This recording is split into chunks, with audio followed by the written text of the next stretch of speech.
2, 1. 7 things you probably didn't know you need to know. I'm Jamie East, and this is the Smart 7. Good morning, everybody. It's Friday the 10th of December, and it's International Human Rights Day. And a big happy birthday to Kenneth Branagh, Grace Chatto, Meg White and Paul Hardcastle. Thursday was a pretty busy day for Boris Johnson. Firstly, he and his wife Carrie announced the birth of their second child, a healthy baby girl.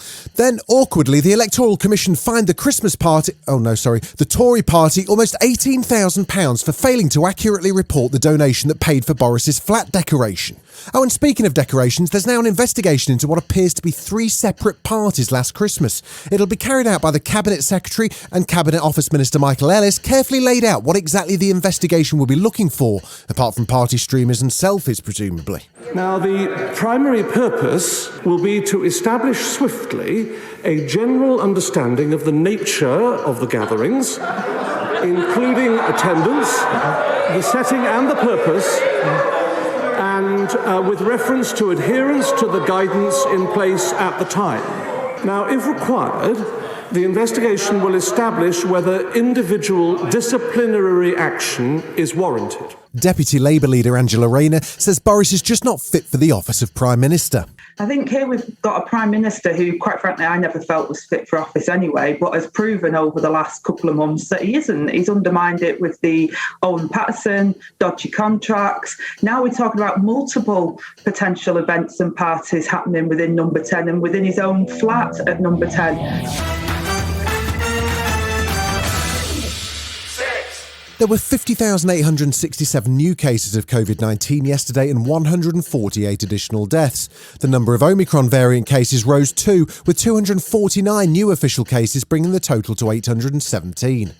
Health Secretary Sajid Javid says the new restrictions which kick in today will pay off later. What we hope is by taking the action now, sooner rather than later, we can avoid further action later, because this does buy us time. It buys us time to build our defences, and our best defence still remains our vaccination programme. He says that vaccinations remain our best line of defence, and also that we should be seriously concerned about the speed at which the Omicron variant is able to spread. It spreads faster than any other COVID variant we've seen so far. It's doubling time. We estimate is between 2.5 to 3 days, which would mean at that rate, by the end of this month, we could hit about 1 million infections in the community throughout the UK.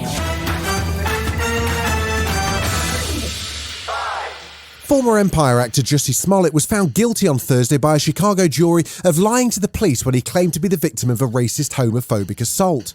The actor alleged he was attacked by Trump supporters in 2019, saying that 2 men put a noose around his neck, poured a chemical substance on him and shouted Trump slogans. It caused huge controversy, but police ultimately charged Smollett with filing a false report. Prosecutor Dan Webb described it as a hoax intended to raise Mr. Smollett's profile. The actor has continued to deny the charges and is expected to appeal. With the resounding verdict we just received from this jury after 1 day of deliberations, in which they found Mr. Smollett guilty of virtually all charges of reporting a fake crime to the Chicago Police Department as a real crime. That verdict was a resounding message by the jury that, in fact, Mr. Smollett did exactly what we said he did. The phone hacking scandal led to the closure of the News of the World in 2011. Journalists would regularly access voicemails of celebrities and public figures in search of exclusive stories. In the 10 years since, there's been a long-running settlement process going on in court and outside of court, with The Sun and News International continuing to insist that it was only an issue with the News of the World staff. Actress Sienna Miller settled the claim yesterday after a case in which she accused The Sun of leaking the news that she was pregnant in 2005.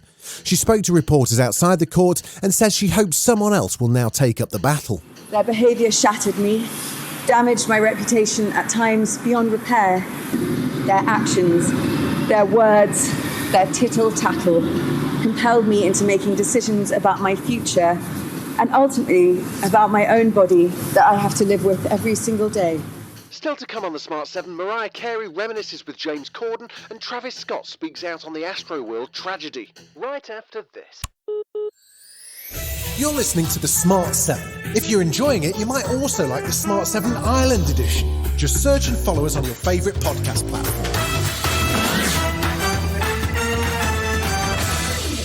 3, There was Europa League action last night as Leicester lost 3-2 to Napoli, which saw them dumped out of the competition. Rangers faced Lyon and drew 1-1 to clinch second in their group. Celtic beat Real Betis 3-2 but still failed to qualify for the group stages, and West Ham took on Dynamo Zagreb and lost 1-0 with a young side. That result still means West Ham top their group and head into the next round to the delight of manager David Moyes. I'm really looking forward to it. I think the start of the European campaign, if you'd said we had European football after, would have been really pleased about it. But to win the group and know that we're missing a couple of games around about February, it'll be March, I think, before we could get back into gear with this competition. But we're looking forward to it. Travis Scott's Astroworld Festival in Texas was the scene of a terrible tragedy last month in which 10 people died after a crowd surge led to a crush.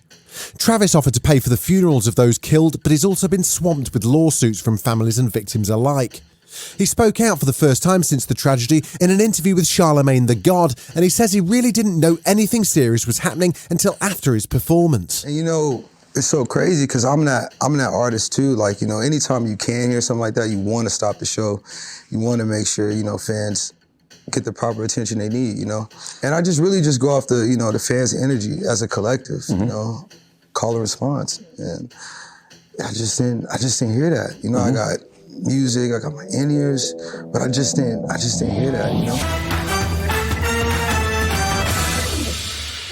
James Corden celebrating 1,000 episodes of The Late Late Show on CBS, which means he's been doing the show for the best part of 7 years. His special guest for that episode was Miss Christmas herself, Mariah Carey, and it was partly because she was the first ever guest on Carpool Karaoke, which helped to break the show through into the mainstream. She had fond memories of the day. I remember having fun with you in the car.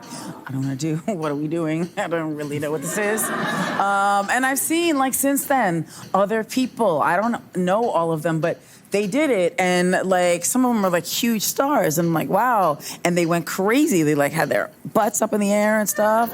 I was like, oh my gosh, this James guy, he's gonna make something for himself. This has been The Smart 7. Wherever you're listening, do us a favour and hit the follow button. We'll be back tomorrow at 7 a.m. Have a great day. Written, produced and published by Daft Doris.